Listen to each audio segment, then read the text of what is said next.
Hello students, welcome back to our channel Manavan Asiriyar. இந்த விட நம்ம என்னோட பார்க்க போகிறோம்னு பார்த்தீங்கன்னா, அரையாண்டு பொதுத் தேர்வு டிசம்பர் 2024 8ஆம் வகுப்பு அறிவியல் தமிழ் மீடியத்துக்கான ஒரு ஒரிஜினல் கொஸ்டின் பேப்பர் தான் பார்க்க போகிறோம். ஸோ டோட்டல் மார்க் பொறுத்த வரைக்கும் 100 மார்க் வந்து மென்ஷன் பண்ணியிருக்காங்க. Already English medium question upload பண்ணிட்டேன்.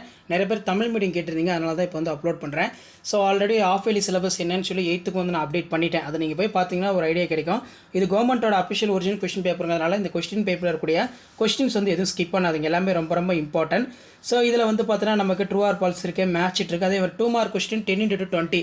இதில் திரவ அழுத்தத்தை அளவிட உதவும் இரு கருவிகளின் பெயர்களை கூறுக, வெப்பம் கடத்தப்படும் முறைகள் யாவை, நெக்ஸ்ட்டு வந்து பார்த்தீங்கன்னா மீயொலி என்றால் என்ன, அதே மாதிரி அலங்கார நகை தயாரிப்பில் பயன்படப்படும் உலோகங்களை குறிப்பிடு, தன்வெப்ப ஏற்பு திறன் வரையிறு, பென்சிலியத்தை கண்டறிந்தவர் யார். So Alexander plumbing.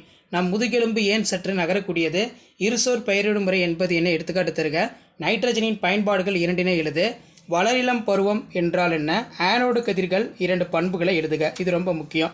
அதே மாதிரி 8x4 32. இதில் ஏதேனும் 8 வினாக்களுக்கு விடையிலே இதில் பார்த்தீங்கன்னா நமக்கு பாஸ்கல் விதியினை கூறி அதன் பயன்பாடுகளை தருக, குழியாடி மற்றும் குவியாடியின் பயன்கள் இரண்டினை தருக, ஊறுகாயினை அலுமினிய பாத்திரத்தில் வைக்கலாமா, காரணம் கூறு.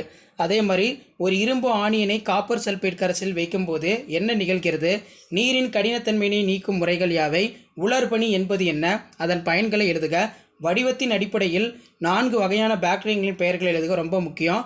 கண்ணை ஏன் புகைப்பட கருவியுடன் ஒப்பிடுகிறோம், பறவையின் எலும்புக்கூடு எவ்வாறு பறப்பதற்கு ஏற்றதாக உள்ளது, ப்ரோகேரிட்டிக் செல் வரையறை நல்லா படிச்சுக்கோங்க.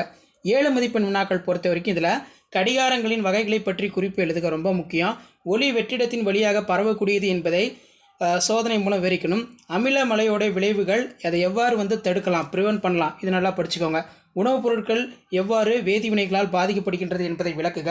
மருத்துவத்துறையில் நுண்ணுயிரிகள் எவ்வாறு பயன்படுகிறது, அதே மாதிரி மூட்டுகளின் வகைகளை கூறுக, ஒவ்வொரு வகைக்கும் ஒரு எடுத்துக்காட்டு தருக அப்படிங்கிற மாதிரி கொஸ்டின் வந்து கேட்டிருக்காங்க.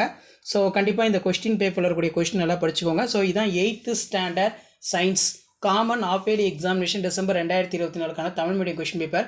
மறக்காத வீடியோ ஃப்ரெண்ட்ஸுக்கு ஃபார்வர்ட் பண்ணுங்கள். மாணவன் ஆசிரியர் யூடியூப் சேனல் சப்ஸ்கிரைப் பண்ணுங்கள். கீழே இருக்கக்கூடிய பெல் ஐக்கனை ப்ரெஸ் பண்ணி ஆள் வச்சுக்கோங்க. ஸோ இதான் அப்டேட்டு. தேங்க்யூ.